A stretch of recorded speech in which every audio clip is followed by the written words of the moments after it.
Ricalibrare la conoscenza 2012. E conversazione con un lemuriano canalizzato da lei Carroll. Saluti, miei cari, io sono Creon del servizio magnetico. Non esiste il tempo 3D, qui dove sono io, e per me è difficile dare a voi e al mio partner dei messaggi sincronici, rispetto alla realtà in cui vivete. Anzi, spesso vi offriamo informazioni riguardo alle energie e ai potenziali, che sono qui e non sulla vostra linea temporale. Ecco, dunque, di che cosa tratta questo messaggio in particolare? Le cose che abbiamo da dirvi sono poche, ma è necessario che lo facciamo lentamente e con cura, perché trattiamo questioni di cui il mio partner non ha alcuna conoscenza. Perciò, gli do delle visioni intuitive e lui, poi, le traduce in tempo reale, man mano che le riceve. Persino la voce che udite, la coscienza che percepite e l'energia che lo circonda, sono la sua capacità di combinarsi con lo spirito in uno stato quantico. Questo gli consente di riferire, in quello che voi chiamate tempo reale, un messaggio di cui lui non è consapevole. Egli si fa da parte, come ora, e, con curiosità, ascolta che cosa succede in seguito. Non è una sostituzione. L'uomo che siede su quella sedia e io abbiamo un accordo di cui lui non ha parlato granché. Anni fa, quando gli dissi canalizzeremo in questa maniera, egli rispose mi rifiuto di subire una sostituzione. Quindi, io gli proposi una fusione e gli dissi se ti combinerai come durante questi momenti, verrà un giorno in cui la fusione sarà permanente. Ed egli acconsentì. Poi mi chiese la fusione è insolita? Gli risposi di no è quello che è in grado di fare ogni singolo essere umano non sedere davanti ad altri umani e canalizzare, come vedete ora, ma avere invece un portale diretto con il Creatore in tutte le cose. Non è insolito. In effetti, è ciò che ogni umano sulla Terra avverte intuitivamente essere ciò che vuole una connessione con casa. Coloro che gettarono i semi su questo pianeta, oggi camminano qui e non muoiono. Si trovano qui in uno stato quantico e possono viaggiare ovunque vogliano. Risiedono in certi punti della Terra, compresi Shasta e Leoei nel vostro paese e tanti altri portali sul pianeta. Molti di voi che state leggendo sapete di che cosa parlo. E quella è la promessa di ciò che avviene con le terre di ogni luogo, che affrontano un processo per cui attraversano i punti di decisione e danno il via ad un altro processo, un processo in cui esse modificano la loro realtà uscendo dalla 3D ed entrando in paradigma nuovo. La mia comunicazione criptica. Sto cercando di non essere criptico e, allo stesso tempo, non rivelo i dettagli di cose che non vi sono ancora note. Lo spirito ha una promessa per l'umanità dato che, attualmente, siete il pianeta del libero arbitrio, possiamo darvi dei suggerimenti. Tutte le cose che vengono rivelate devono essere già qui, nel pensiero potenziale umano. Tutte le invenzioni di quello che potrebbe saltare fuori devono essere già in fase di germinazione, da qualche parte nella mente umana. E, se così non è, noi non ne parliamo. Questo rispetta il processo del test, che avete davanti a voi e l'esperienza, che siete venuti a vivere. È il vostro patto con noi.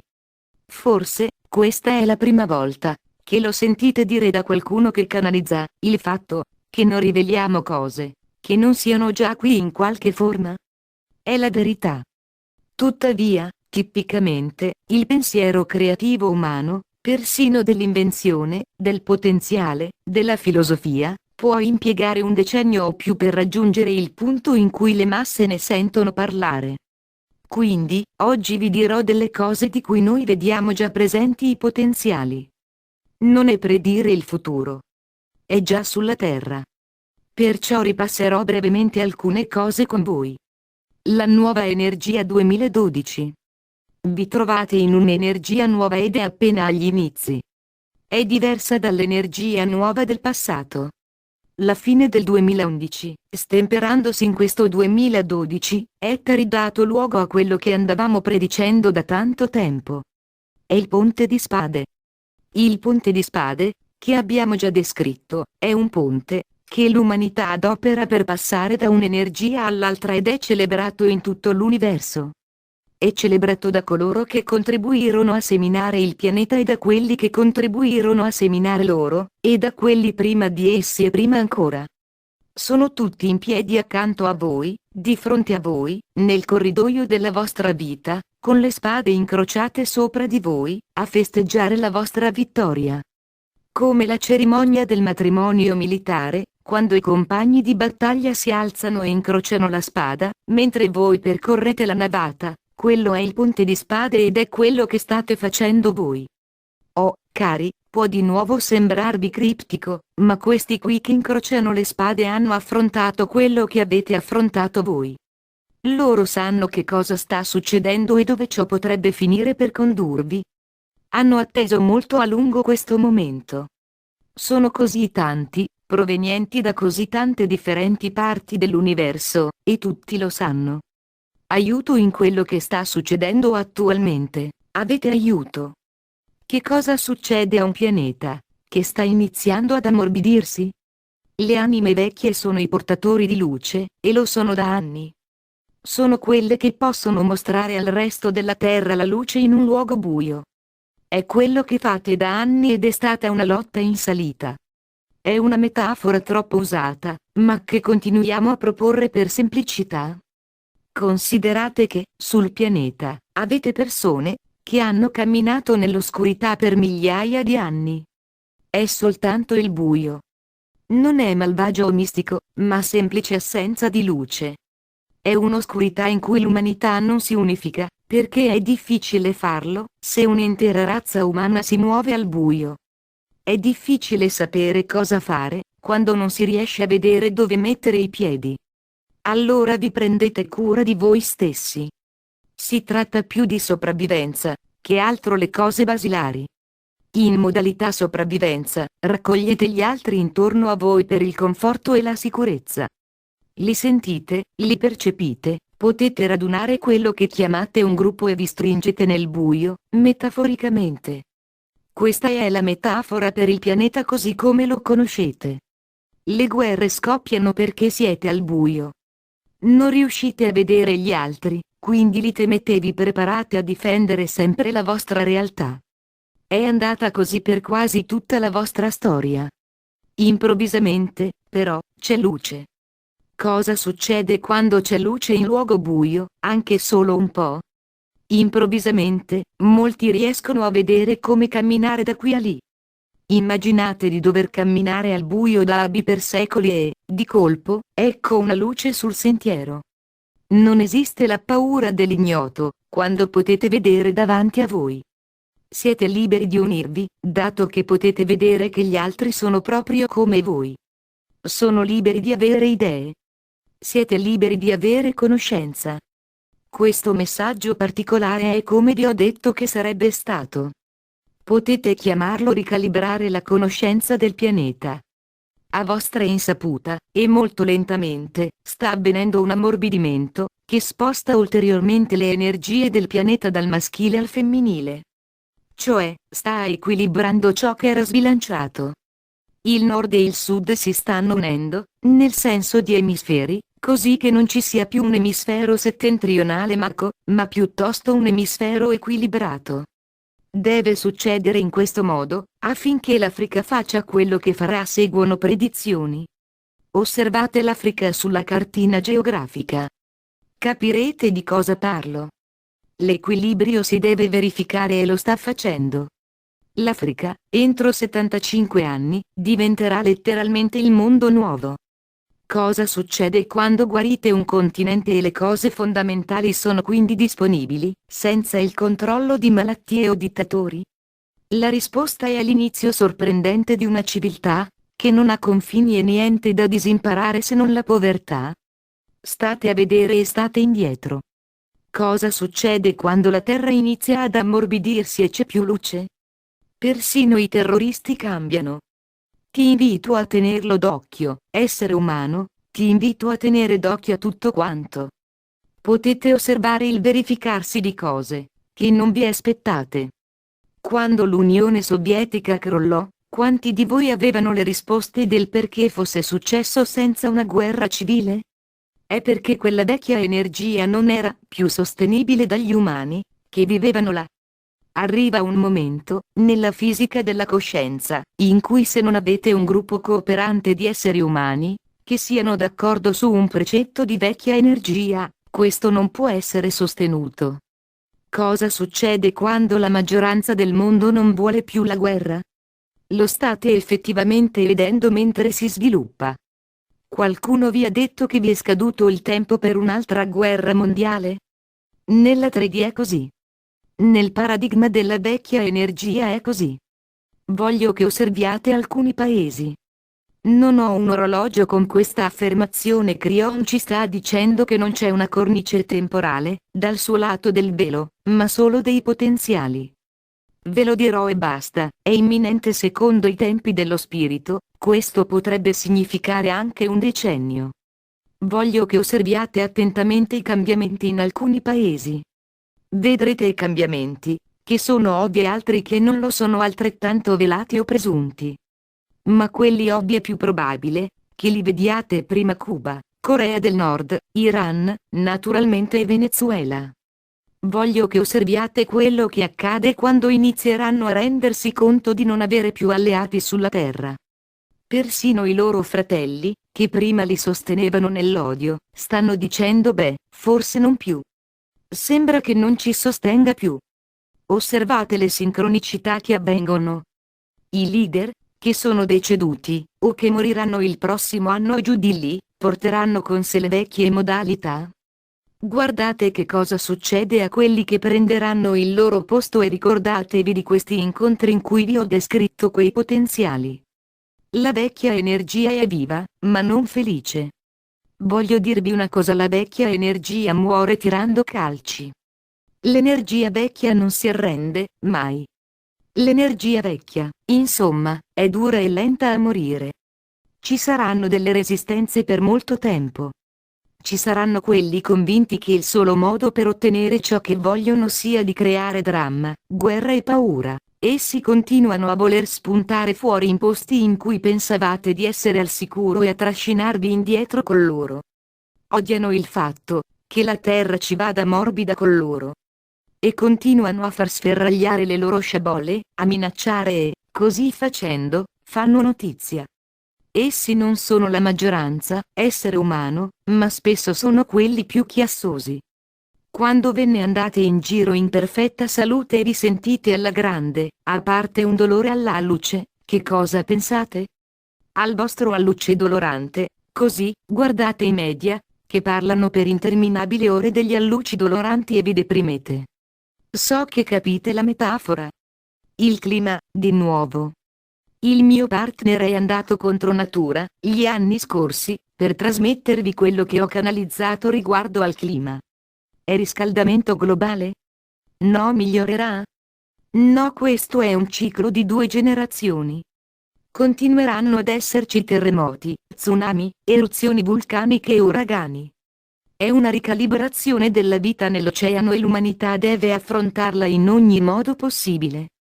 Questo è un ciclo, conosciuto e atteso, ma, siccome non lo avete mai affrontato nei tempi moderni, esso non viene ancora ben compreso.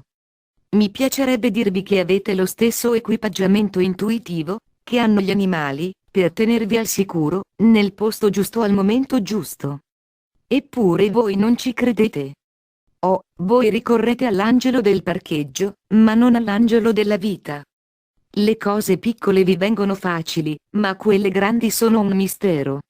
È lo stesso procedimento, caro spirito, dove dovrei vivere? Caro spirito, dove dovrei andare? Lo spirito è proprio lì che vi risponde e voi lo percepite come intuizione. Ma la prima cosa che fate è dire "Ah, sono io che parlo". No, aspetterò la voce dal cielo. Mi spiace. Ancora non capite che quello è il modo in cui Dio parla agli individui tramite la vocina, che vi tiene per mano ed è la prima impressione intuitiva dopo una domanda. A volte ricevete la risposta prima di rivolgere la domanda, perché noi sappiamo che state per farla. A volte siamo così ansiosi di darvi la risposta, così entusiasti per il fatto che l'abbiate chiesto, che arriva persino prima che chiediate, molto prima. Questa è guida. È quello che ci si deve aspettare. Questo porta con sé il territorio di un rinnovamento del pianeta e questo è l'anno in cui inizierà ad essere implementato. Ora, lo riceverete o lo getterete via, perché siete stati voi a pensarlo. Le rivelazioni, che verranno nella fisica. Ora parliamo di fisica, perché adesso possiamo rivelare alcune cose belle, che stanno iniziando a verificarsi nella scienza e stanno cominciando ad essere viste e parzialmente comprese. Quello che avete davanti a voi, il Signore seduto sul pavimento, è Yahweh. Io lo conosco bene. Crion si riferisce al dottor Todovokaitis, medico, ricercatore del DNA e membro del team di Crion, che siede sul pavimento, in questa sessione dal vivo. Il dottor Vokaitis è stato identificato in passato da Crion come un grande scienziato lemuriano e custode delle verità all'interno del Tempio di rinnovamento lemuriano, discusso nel libro 2 di Crion, del 1994. Interessante, vero, quello che le banche della memoria akashica portano all'umano? La vostra Akasha è memoria dell'anima progettata per rilasciare informazioni riguardanti la vostra Akasha, quando l'energia della Terra cambia nella misura in cui è appropriato avviare un processo di rivelazione. Nikola Tesla creò nel suo laboratorio oggetti senza massa, quella che voi chiamate antigravità.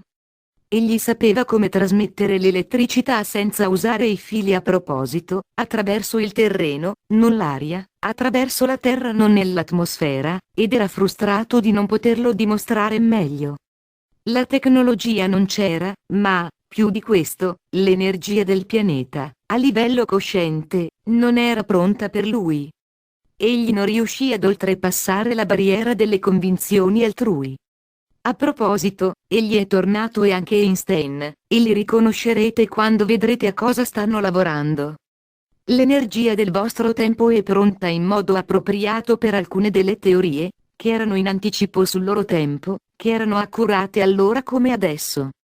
Aspettatevi l'eruzione improvvisa di nuove scoperte scientifiche, con soluzioni a problemi su cui avete lavorato per anni, soluzioni che vi faranno dire perché non ci hanno pensato prima. Aspettatevi la fusione fredda, a proposito. Ve l'ho già detto. L'esperimento con la fusione fredda era accurato riferendosi al tanto criticato esperimento di Pons-Fleischmann del passato. Gli sperimentatori non riuscirono a ripetere la loro scoperta, perché non erano a conoscenza degli attributi magnetici, che influenzavano l'esperimento che si svolse in uno scantinato, con tutti i pannelli elettrici intorno. Essi pensavano che fosse semplicemente chimica. Non lo era. Fu una scoperta accidentale della fisica, che rimane al momento un mistero, ma che combina la chimica con il magnetismo, cosa che in pochi provano a fare. Lo stesso capitò a Tesla, che riuscì effettivamente ad osservare un oggetto volare via dal banco di lavoro, ma senza in realtà conoscere il perché. Egli sapeva che aveva a che fare con il magnetismo, ma non riuscì a creare il progetto con gli strumenti e la tecnologia dell'epoca. Riuscite a immaginarvi una cosa del genere? Ora capirete la sua depressione. Spesso è così che si verifica il progresso sul pianeta. Conversazione con Yahweh. Il nome del dottor Td. Teodidi è qui e, in questa nuova energia, la sua Akasha lemuriana sta iniziando a rivelare ciò che egli sa. L'energia va avanti e rilascia engrammi nella sua coscienza. Egli non capisce tutto quanto in una volta sola, nessuno di voi lo fa.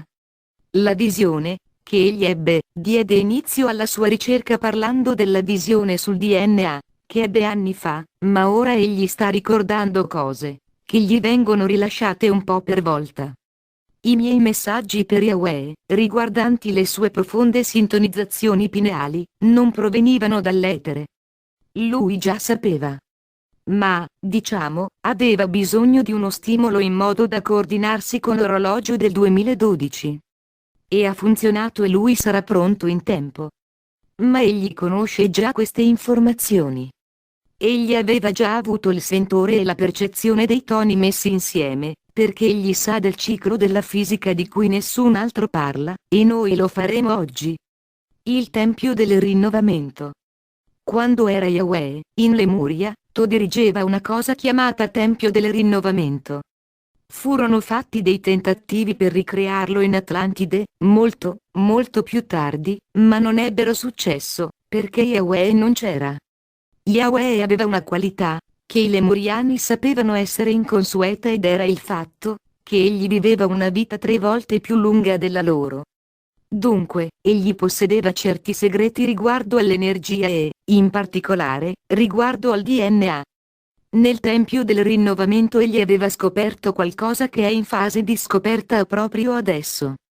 Io non ho un orologio. Quanto presto? Vedrete. Quindi, ora mi rivolgo a Yahweh, in modo da proseguire con l'insegnamento. Buongiorno, Yahweh. Notare che l'ora del giorno è irrilevante, dato che erano quasi le 5 del pomeriggio. Molti non se ne sono nemmeno accorti. Umorismo di Crion. Buongiorno, maestro magnetico. Noi ci siamo già parlati. L'abbiamo fatto in questo modo e l'abbiamo fatto in privato.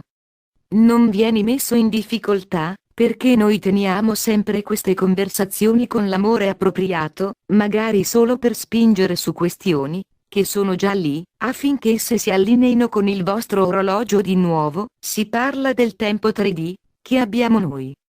Che cosa ricordi del Tempio del Rinnovamento, che ti arriva sotto certi aspetti? Ricordi quali energie c'erano là? C'era l'utilizzo del nucleo magnetico intrinseco della Terra, che veniva concentrato in modo particolare in certe aree ed era ulteriormente accresciuto dall'altitudine. Ricordate, carissimi che state ascoltando e leggendo, che il Tempio del Rinnovamento era posto sulla cima della montagna di Lemuria. Lemuria è la montagna più alta del pianeta. Oggi resta sempre il monte più alto, ma è sommerso. Il suo nome è Hawaii. Le isole delle Hawaii sono solo le vette di una montagna gigantesca. Misurata dalla base alla cima, è la più grande del pianeta. C'è la neve lassù, persino adesso. Riuscite a immaginarvela alta 6.000 metri? Riuscite a immaginare che aspetto avesse, vista dallo spazio? È quella su cui i Pleiadiani scelsero di recarsi per prima. Ovviamente. Yahweh, potresti ricordarlo, avevi sempre freddo. Sempre freddo. Perché nel tempio non potevi tenere il riscaldamento, visto che non funzionava. Quando guardavi quello che fa oggi la scienza, sullo schermo, che ha portato il mio partner, hai visto niente di interessante che potresti ricordare? Parliamo della temperatura. Parliamo di un freddo, talmente freddo, che crea effettivamente una minor resistenza al flusso dell'energia. Questo è realmente il catalizzatore per incrementare quello che è il magnetismo di 10, 100 o anche 1000 volte, a seconda della temperatura.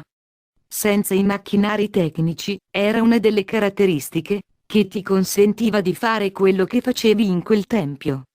Voglio domandarti questo: quanto ricordi dell'apparato fisico, che era necessario per questo?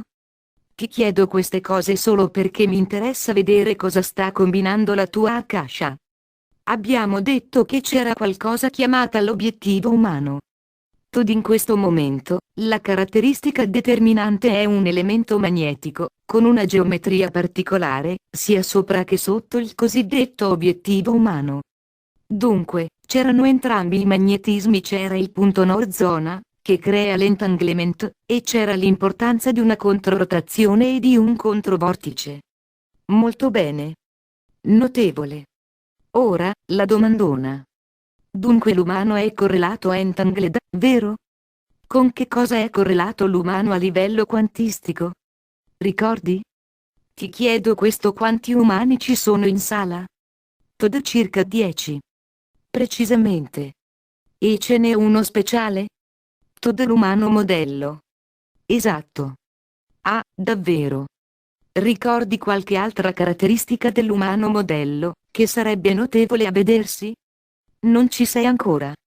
Ed è questo che rinfrescheremo nella tua memoria oggi, se per te va bene. Tod certo.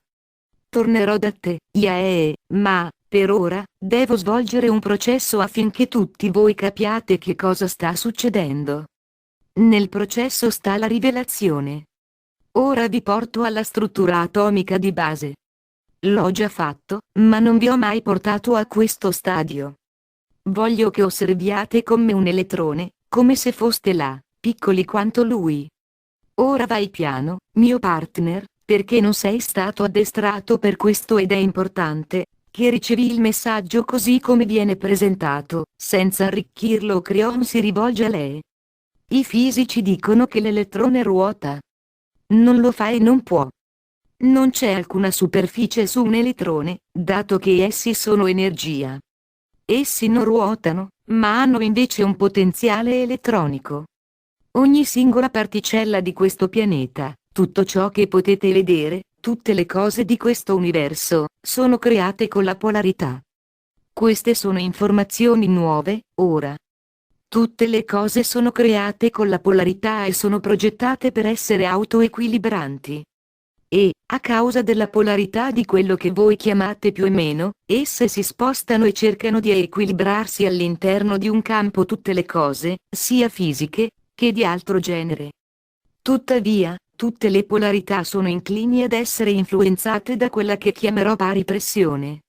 Gli elettroni, che presentano quella che voi definireste un certo tipo di carica o ruotano con una polarità la chiameremo positiva, sono attratti da quelli che sono negativi, perciò si annulleranno. Essi si cercano a vicenda per creare il nulla dell'equilibrio. Cercano di essere bilanciati e, se non lo sono, non sono contenti. Uso questo termine solo per sottolineare la condizione di una particella della fisica, che non trova il proprio equilibrio. Persino chi non è portato per la scienza è in grado di apprezzarlo. Ma, persino con gli atomi, ci sono elettroni, che non sono accoppiati, dato che non c'è una legge dell'atomo, che dica che gli elettroni saranno sempre creati in numero pari. Dunque, spesso ci sarà quello che chiameremo lo spaiato e, quando questo avviene, l'intero atomo sarà caricato positivamente o negativamente a seconda di com'è quello spaiato. In questo caso, l'atomo cercherà un altro atomo, che abbia uno spaiato di carica opposta. Questa cosa ha un nome: magnetismo. Ho appena spiegato il magnetismo. Ora, la scienza ne conosce già una parte. Quello che ancora non si è compreso, però, è che tutte le cose hanno una dualità. Lo si sospetta e ci sono teorie, che verranno fuori abbastanza presto e io ve l'ho detto oggi, perché è sempre esistito nella mente di qualcuno. Quindi, dal molto piccolo al molto grande, persino la galassia ha dualità. Al centro della vostra galassia, quello che voi chiamate buco nero, è un motore quantico, che tira/spinge. Tra un minuto, vi dirò perché è così. Ecco una bella domanda, e risponderò subito. Perché tutto possiede una polarità? Perché mai sarebbe stato creato così, fino ad arrivare all'elettrone? La più piccola cosa, addirittura fino a quello che chiamate il bosone di Higgs, la particella di Dirac, tutti hanno una polarità. Non troverete un frammento di natura privo di polarità. Perché? Ve lo dico io il perché i fisici rideranno. Non per beffa, ma perché sono d'accordo. Se non fosse così, l'universo sarebbe un luogo monotono e noioso in cui vivere. Perché, creando una dualità in ogni singola particella, create un universo attivo, che è autoequilibrante e non è mai a riposo. Se non fosse così, sarebbe statico, immutabile e non creativo. Perciò, senza polarità, non ci sarebbe vita. La vita è creata dalla presenza di una dualità, una polarità nelle particelle atomiche. La vita è quel che è necessario perché esista l'universo. Non c'è motivo di una fisica senza vita e voi pensavate fosse il contrario, vero? La vita fu un caso su un solo pianeta. O, commettere di da parte vostra. La vita è il progetto. Proseguiamo la conversazione, perché conduce da qualche parte. Yahweh, hai appena descritto il processo per creare il macro-entanglement nel tempio. Quello che hai descritto erano magnetismo e punti neutri. Molto bene. Forse capisci che il magnetismo e i punti neutri sono persino al centro della vostra galassia? Todd naturalmente. Dunque, ciò significa che la galassia è in uno stato di correlazione con se stessa. Questo, ora, spiega perché tutte le costellazioni e i sistemi solari non seguono il moto newtoniano. Essi si muovono invece insieme, come una cosa sola, intorno al centro, perché sono correlati. Ve ne ho appena spiegato il motivo e la scienza inizierà a capirlo presto. Fino ad ora è stato un mistero, ma ora voi sapete. Allora, avete il macroentanglement? La cosa più grande, che possiate immaginare, la galassia, è correlata con se stessa. È possibile che ci siano altre situazioni di correlazione, che non vedete o non riconoscete, in ogni singolo giorno della vita? E la risposta è sì. Quindi eccoci. Oh, caro essere umano, quello che ti dirò fra poco è bellissimo ed ha a che fare con il DNA e Yahweh lo sapeva. Egli sapeva fare qualcosa di magico. La cianografia del DNA è perfetta. Il buon dottore ve lo dirà nella sua attuale incarnazione come dottor Todd. Ve l'ho già detto. È perfetto dentro di voi, eppure ve ne state qui con un DNA che non lavora bene. Sembra esserci una dicotomia, dato che è perfetto e progettato per una vita lunga, eppure fa delle cose che, rispetto a questo, sono contrastanti. Il DNA è progettato come fonte informativa per ricevere l'energia di ciò che ha intorno, creato dalla coscienza dell'umanità. Esso, poi, si pone in una reazione appropriata all'energia in cui si trova. In altre parole, se il pianeta ha un'energia bassa, anch'esso l'avrà. È un motore quantistico e, se l'energia quantistica creata dalla coscienza umana è bassa, esso lavora malamente. Voglio definire la vita per voi non la vita biologica, ma la vita spirituale. Quindi, a tutti gli intellettuali, tenete duro, perché a molti questo non piacerà. La vita spirituale, così come misurata dallo spirito, è quando un umano ha il libero arbitrio. Questo quando? È quando essi fanno il primo respiro. Non nell'utero. Qualcuno dirà è sbagliato, è sbagliato. L'anima dentro il corpo della donna è viva. Aspettate. Sto parlando di spiritualità. Quello che lo spirito vede. Ed è quando voi arrivate, provenendo dall'altra parte del velo, e fate il vostro primo respiro. Un bambino dentro la madre non ha il libero arbitrio. Quel bambino è legato alla scelta della madre fin quando nasce. È, certo, un'anima, che si prepara al libero arbitrio e ci sono molti attributi spirituali di cui abbiamo già parlato, riguardo a come reagisce quell'anima.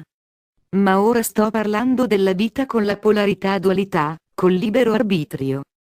Ma parliamo un momento di quel bambino dentro, perché c'è un processo di cui voglio sappiate.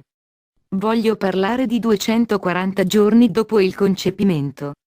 Circa in quel periodo, il bambino ha un DNA perfetto. Non ha ancora fatto il suo primo respiro. Il DNA non ha ancora misurato l'energia del pianeta, dato che è racchiuso. Ve ne eravate resi conto? Nel grembo c'è un bimbo perfetto. Il DNA del bimbo ha tutte le caratteristiche della cascia e anche del genitore, ma è diverso in un modo che non vi è stato detto. Il DNA è al 100% come è stato progettato. Le istruzioni quantiche contenute nel DNA stanno tutte parlando alla biologia del bambino, preparandosi al primo respiro. Ora, Todd, ti rivelo quello che già sai. Spiegazione del Tempio del Rinnovamento. Il Tempio del Rinnovamento ha due esseri umani correlati in senso quantistico. Uno è l'obiettivo. L'altro è il modello.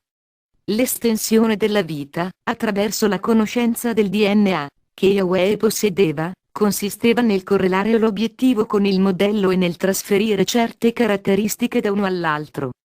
L'unico modo in cui la cosa può funzionare è se il DNA possiede un attributo quantistico, e ce l'ha. Tutti i nostri insegnamenti, per oltre 10 anni, vi hanno detto che il 90% del DNA, che non è codificato ed è considerato spazzatura, è una serie di istruzioni quantistiche. Perciò, la molecola di DNA deve avere delle caratteristiche quantistiche, che devono ancora essere scoperte, ma che sono assai reali e hanno a che vedere con le istruzioni per la chimica di più di 3 miliardi di parti della molecola del DNA. Questo è particolarmente vero per la chimica di produzione dei geni delle parti proteiche codificate. Per semplicità, vi dico che il DNA è attivamente dinamico e può modificare la realtà di tutto ciò che voi ritenete normale. Yahweh, tu hai spiegato molto bene gli attributi dell'obiettivo, creando uno stato di correlazione con l'umano modello. Adesso noi riveliamo che il modello era una donna incinta. Todd interviene, la fonte del modello perfetto di DNA. È esatto. Quindi il segreto del tempio del rinnovamento è duplice: il DNA sulla Terra è perfetto in un bambino non ancora nato e si possono trasferire alcune delle caratteristiche di quella perfezione, prima che essa assimili l'energia del pianeta. Si possono estendere la vita e la guarigione tramite una comunicazione quantistica con la molecola di DNA. Afferrate le implicazioni? Il saggio divino femminile, che porta in sé il bambino, è il solo, che può stare sul tavolo del modello. State iniziando a capire la bellezza, le implicazioni di tutto questo e di dove conduce? Sono parecchie le cose che stanno per succedere nella scienza ufficiale. Primo, scoprirete alcuni segreti del DNA e saranno embrionali. Cominciate a tenere d'occhio gli scienziati, che scoprono le cellule embrionali e la magia dentro di esse. Voi sapete già che nella placenta esistono delle cellule staminali insolite. Sapete anche che le cellule staminali adulte preprogrammate sono ancora lì nel corpo. Ma che dire del DNA di chi non è ancora nato? Intellettuali, per favore, continuate a leggere, perché smettere adesso provocherà agitazione. Secondo, il tuo lavoro di oggi, Yahweh, rappresenterà il modello perfetto, senza usare quello che facevi in Lemuria. Ecco perché sei l'umano, che farà questo. È un'estensione del motivo per cui sei venuto qui, ed è perfetto per il 2012 e oltre.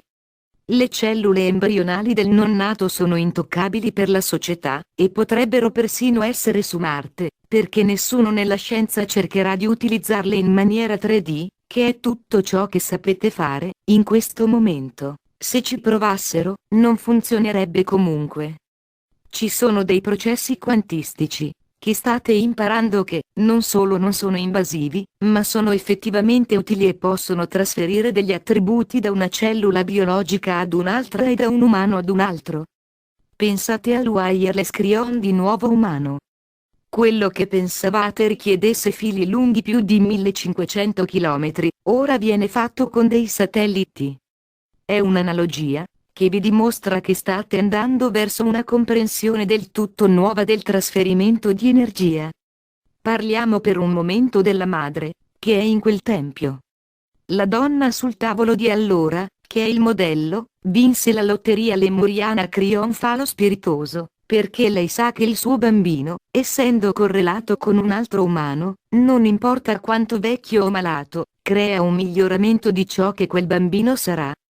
Questo è complicato, ma il processo di aiutare l'altro rimarrà inciso nella cascia del bambino e il bambino nascerà con una caratteristica del guaritore.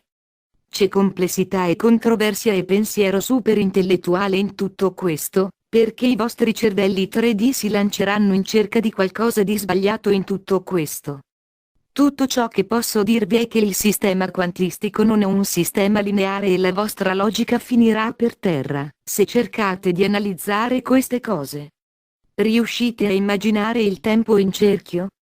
Riuscite a vedere di essere in due posti nello stesso istante, o persino di alterare la vostra struttura molecolare con la volontà, per far parte di un altro oggetto? Se riuscite a farlo, allora non vi è permesso di commentare in modo razionale. Perché tutte queste cose fanno parte delle possibilità quantistiche del DNA. Se non mi credete, chiedetelo a un pleiadiano. Ora, Yahweh, capisci che cosa facevi allora? Ti occorrono più risposte? Todd. Beh, direi, vero? Sì. Yahweh, cos'è che sogni? Che cosa sogni? che non sai e vuoi sapere? Todo sogno la ricalibrazione del DNA e l'allineamento coerente, che ci permette di muoverci liberamente, credo, come fanno i pleiadiani, in uno stato quantico, da un luogo all'altro. È naturale che tu chieda questo, dato che vedi un quadro molto più ampio, basato su quello che la tua Akasha ha visto e ricorda. Sai anche che è possibile. Nel frattempo, tutti quelli che sono qui stanno chiedendo la stessa cosa, riguardo a ciò che hanno appena udito, dove posso trovare una donna incinta e farlo subito. E ben al di là di questo i pleiadiani lo sapevano. Tutte queste informazioni, in origine, giunsero da loro e passarono a te, Yahweh. Era per allora, non adesso. I pleiadiani non hanno bisogno di una donna incinta per fare ciò che fanno oggi. Anche loro hanno il DNA, ma esso si trova in uno stato quantico completamente sviluppato, uno stato che per la razza umana è il potenziale. Vorrei rammentarvi che il mio partner vi ha fornito in passato dei messaggi sulla propensione della fisica. Ora siamo tornati alla questione della polarità, che aveva dato inizio a questa canalizzazione. Questa propensione, Yahweh, è imbevuta nell'invenzione naturale che hai scoperto tu. La fisica è attiva e cerca l'equilibrio. Vale a dire che ogni campo che hai creato con il tuo processo ha le caratteristiche, sei pronto, del DNA perfetto? Esso vede già gli attributi del modello del non nato. Non ti serve una donna incinta. Gli attributi possono essere passati all'umano e ricevuti da quell'umano in qualsiasi impostazione la sua struttura cellulare sia in grado di assorbire. Quello che hai fatto con il tuo lavoro è stato di creare un campo quantico con quelle caratteristiche pleiadiane, e le cellule ascoltano quando sono esposte ad esse. Non è ancora ben sintonizzato, ma alla fine scoprirai come farlo. Quando lo farai, avrai il motore di rigenerazione del futuro, senza un umano modello, ma con invece le caratteristiche dell'umano modello. Questo e altri processi saranno osservati anche dalla scienza. Non sarai solo. Non sarebbe appropriato che tu possedessi in esclusiva il segreto della vita, quindi ci saranno altri. Gli studi embrionali sugli animali cominceranno a rivelare ciò che dona la capacità di far ricrescere gli arti per gli umani e molte delle altre cose di cui parliamo da 23 anni. Questo pone una domanda ancora più grande: qual è il vero ruolo degli animali sul pianeta? Si reincarnano? Questo sarà per un'altra volta. Aspettatevi che questo genere di cose accada presto, e anche l'utilizzo delle cellule staminali adulte in modo più grande. Ed è tutto lì, davanti a voi. Tutto questo aspettava il 2012. Yahweh, una delle tue caratteristiche è che tu vivi con i pleiadiani. Sei ancora in uno stato di correlazione con loro, che non è nella 3D? Essi vogliono sentire di nuovo le tonalità, come facevano 26.000 anni fa. Sono pronti. E quando quel segnale sarà inviato, esso dirà: l'umanità è arrivata ed è qui per rimanere. E questo è il messaggio di oggi. Qualcuno dirà: troppa scienza, Crion. Altri diranno: davvero, la bellezza del sistema del creatore è a portata di mano. Cari, non fatevi distrarre dai particolari della scienza. Non dovete sapere e capire, ma vi chiediamo di celebrare.